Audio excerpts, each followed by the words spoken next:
Hi everyone, it's me. Welcome back to this channel on narcissism. And today we're going to take on a very interesting question. And it's a question that was submitted some time ago but is worth revisiting. And the question is, what are the best ways to defend against a narcissist's flying monkey? A flying monkey is someone who acts as an agent of the narcissist, often without even realizing it. They do the bidding of the narcissist.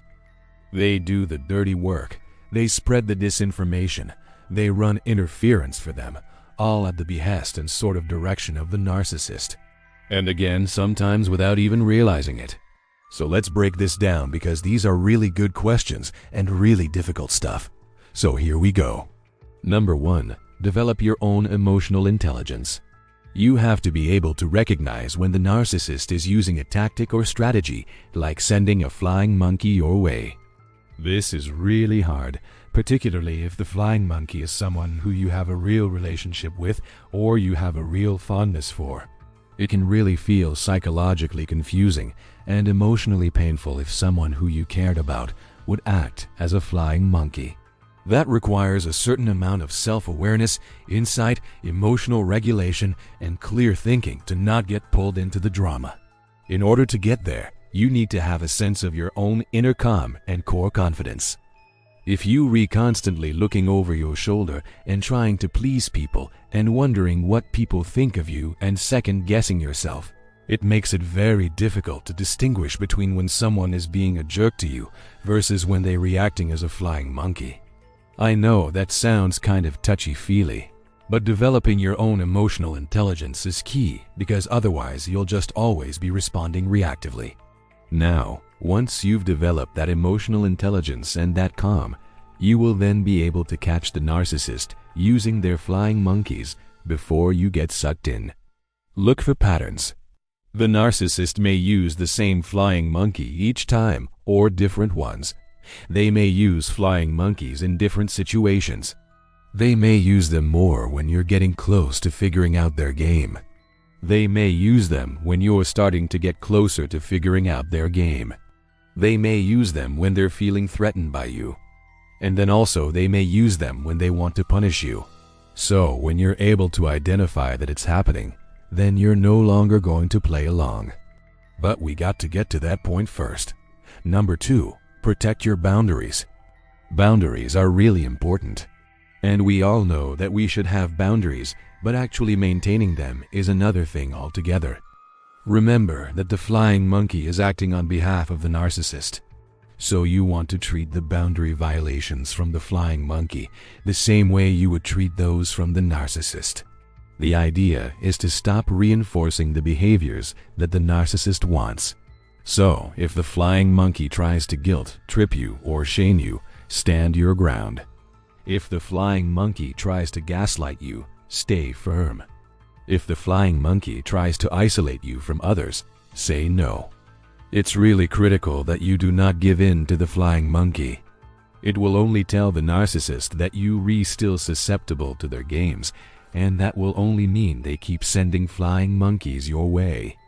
If you don't have healthy boundaries with the narcissist in the first place, it's very difficult to then turn around and suddenly assert those boundaries with their flying monkey. So if you're struggling with this, I would say figure out what your boundaries are with the narcissist and then practice them with the narcissist first. Once you get better at it, then it's easier to apply them to the flying monkey. And also, the more you practice the boundaries with the narcissist, the more likely the narcissist won't send flying monkeys your way because they'll realize that you're not taking the bait anymore. Number 3, don't personalize it. Flying monkeys are often sent to test you and to see how far they can push you. So, whatever the flying monkey says or does, remember that it's not about you. It's about them and the narcissist. Do and think about it as a situation where you have to win them over or change their mind. Remember, you can't control anyone but yourself. You can't control what other people say or do. You can only control how you respond to it. Again, I know that sounds touchy-feely, but it's true. The reason this is such a problem is that so many of us want to make the other person see the light or understand what they're doing wrong. We want them to see that they're being used or that they're behaving badly, but that's not gonna happen. The only thing that's going to happen is that you'll exhaust yourself.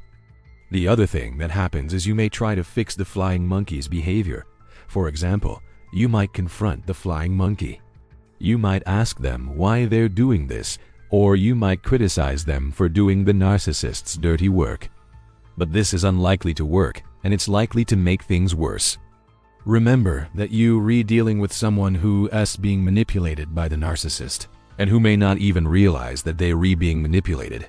So instead of getting into an argument with them or trying to convince them of anything, just let it roll off your back. Number 4, don't engage. You cannot win an argument with a flying monkey. You can't. You simply can't. There's no way to do it. It's impossible. Even if you think you're winning the argument, if you think you're convincing the flying monkey that the narcissist isn't such a great person, the flying monkey will just go back to the narcissist, and the narcissist will tell the flying monkey that you're lying and devalue the flying monkey for believing you. The only thing you'll accomplish is you'll reinforce the narcissist's narrative that you're the crazy one. So don't engage with the flying monkey. Don't defend yourself. Don't explain your side of things. Don't get into an argument. It's not worth it. The flying monkey is working for the narcissist. So however you deal with the flying monkey, it ends up benefiting the narcissist. The more you engage with the flying monkey, the more the narcissist benefits. So don't. Number 5, don't react. Narcissists and flying monkeys both love to see you react. So if you can keep your cool, if you can remain calm, it's yet another thing that you won't have in common. And again, you're not going to be able to maintain your cool if you haven't done the work on yourself to get to that place of emotional regulation. So this goes back to my point about developing your own emotional intelligence. None of these work if you don't do that foundational work first. But when you do, then it's much easier to not react. And if you cannot react, the flying monkey will eventually get bored and go away. The narcissist will get frustrated because their flying monkey isn't getting the reaction they wanted, and they'll probably find another flying monkey to use. But if you don't react, you're depriving both the narcissist and the flying monkey of what they want. Number 6, take the high road. Take the high road. Taking the high road means that you don't stoop to their level. You don't participate in the gossip. You don't get into an argument. You don't retaliate. You just walk away. You rise above it. You take the high road. It's hard, but it's worth it. When you take the high road, you're showing them that they can't get to you. You're showing them that you're not like them. And that's the most powerful message of all. By taking the high road, you're saying that you're not going to play their game. You're not going to participate in their reality. You're not going to let them drag you down to their level. And that is the most powerful message of all, because you're essentially saying to both the narcissist and their flying monkeys that you're not like them. And in a perverse sort of way, that scares them more than anything else. Thanks again.